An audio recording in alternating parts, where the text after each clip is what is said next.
नमस्कार प्रणाम। आप देख रहे होंगे जनखबर फाइव। चलिए, मेरी मौजूदगी है बीजेपी कार्यालय में और हमारे साथ मौजूद है भारतीय जनता पार्टी के प्रदेश प्रवक्ता। चलिए, बीते दिन जो विपक्ष के नेता है तेजस्वी यादव, उन पे रोड हादसे में और उनके बहन रोहिणी आचार्य जी के द्वारा कहा जा रहा है कि साजिश है। इस पर आप क्या बोलिएगा सर? सबसे पहले मेरे चैनल में आपको स्वागत है। नमस्कार। सर, जो तेजस्वी यादव का जो बहन है रोहिणी आचार्य, उन्होंने दावे के साथ बोला है कि ये साजिश है जो हमारे भाई के साथ हुआ। अबे उनको तो साजिश नजर आएगा ही। हर चीज में साजिश। उनके पार्टी के अंदर में, उनके घर में जो भी कुछ होता है वो सब साजिश ही होता है। कोई जो है से उनको अपने आप नहीं होता है। अब चुनाव हार जाते हैं तो वो भी साजिश आता है। ईडी सीबीआई इनकम टैक्स की जांच उनके खिलाफ चल रही है, वो भी साजिश। घोटाला करते हैं तो वो भी साजिश। उनके जिम्मे अवैध संपत्ति के मालिक बन जाते हैं, आ जाता है, वो भी साजिश होता है कि दूसरे लोग उनके नाम से कर दिए।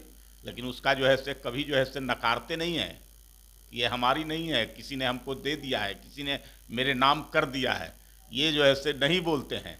तो हर चीज़ साजिश नज़र आता है। उनके भाइयों में तकरार चल रहा है, वो भी साजिश। उनके घर में उनके पार्टी से भाई को, बड़े भाई को निकाला गया है, परिवार से निकाला गया, वो भी साजिश ही है।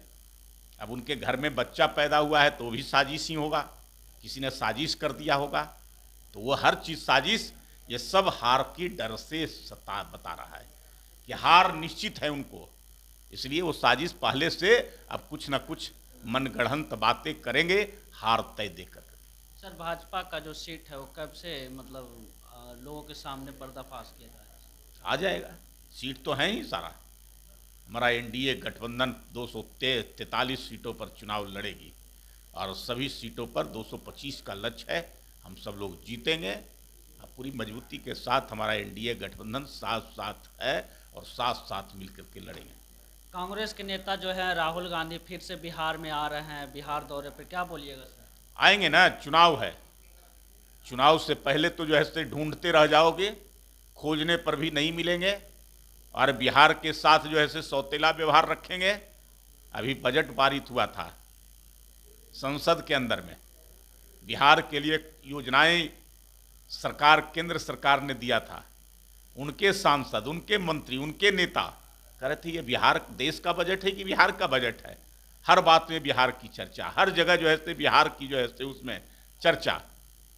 तो जब बिहार के लिए कुछ मिलता है, कुछ दिया जाता है, बिहार के विकास के लिए अगर जो है से बजट में प्रावधान किया जाता है तो उनको जो है से वो बड़ा नागवार गुजरता है।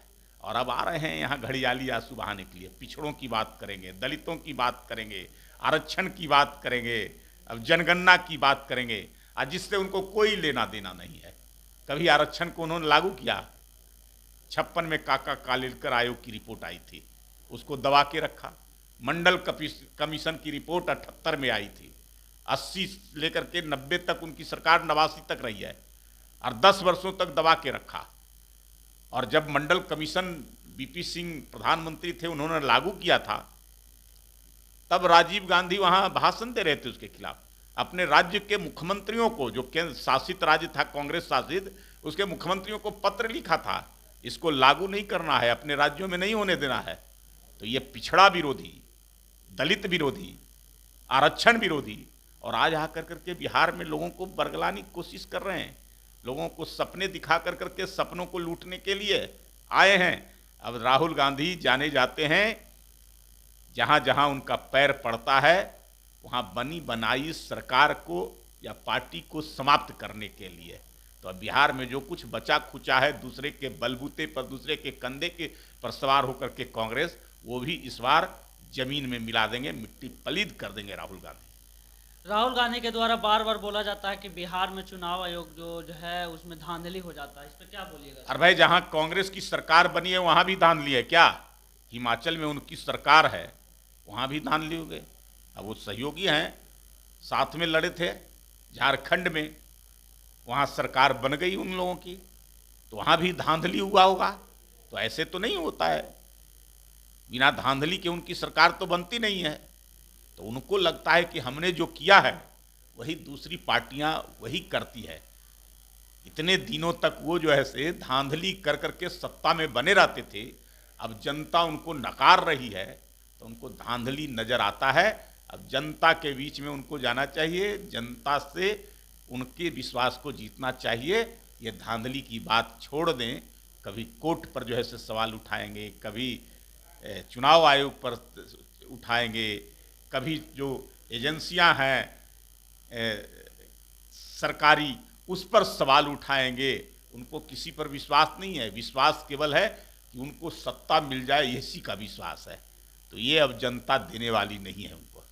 सर, जो विपक्ष पार्टियां हैं उसमें लगातार जो उसमें महागठबंधन की सरकार उसमें लगातार जोरदार नेता का हो रहा है कि राहुल गांधी बोल रहे हैं, उसमें लग रहा है कि कौन मुख्यमंत्री का अगला उम्मीदवार होंगे, इसे पर्दाफाश नहीं हो रहा है। इस पर आप क्या बोलिएगा सर? अरे तो उनको न तय करना है। महागठबंधन में आपस में तकरार चल रहा है, एकजुटता तो है नहीं। भाजपा के डर से एक होते हैं, लेकिन उनको कहीं ना कहीं जो है से सत्ता का लोभ सताता रहता है। लगता है कुछ ना कुछ जो है से बिल्ली के भाग से छीका टूटे मेरे जिम्मे आ जाए। तो अब कहते हैं कि नेतृत्व तय होगा चुनाव के बाद, विधायक लोग तय करेंगे कौन मुख्यमंत्री होगा। दूसरी तरफ तेजस्वी यादव स्वयंभू जो है से मुख्यमंत्री बन के घूम रहे हैं, उम्मीदवार बन करके। एक वीआईपी पार्टी है जो डिप्टी सीएम की पहले से घोषणा अपने आप कर रहा है बिना कुछ कहे। तो जरा वहाँ आपस में बैठ करके तय कर लें किसके नेतृत्व में लड़ेंगे, कौन नेता होगा, तब उसके बाद हमसे जैसे बात करेंगे। सर, भाजपा की तरफ से कौन होंगे? भाजपा तय है, हमारी सरकार चल रही है नीतीश कुमार के नेतृत्व में। हम उसी नेतृत्व में चुनाव में जाने वाले हैं। कहीं कोई ईफ बट नहीं है, कोई प्रश्न नहीं। चलिए, हमारे साथ प्रदेश प्रवक्ता थे, इन्होंने अपनी बात को विवाकी तरीका से रखे। उन्होंने दावे के साथ बोला कि जो विपक्ष पार्टियां लगातार किसी न किसी मुद्दे को लेकर सोशल मीडिया पर ट्रेंडिंग होने के कारण इन्होंने अपना मुद्दा को जोरदार कभी साजिश करता है तो कभी कुछ करता। चलिए, मिलते हैं आप लोग को नेक्स्ट खबर में, तब तक के लिए धन्यवाद।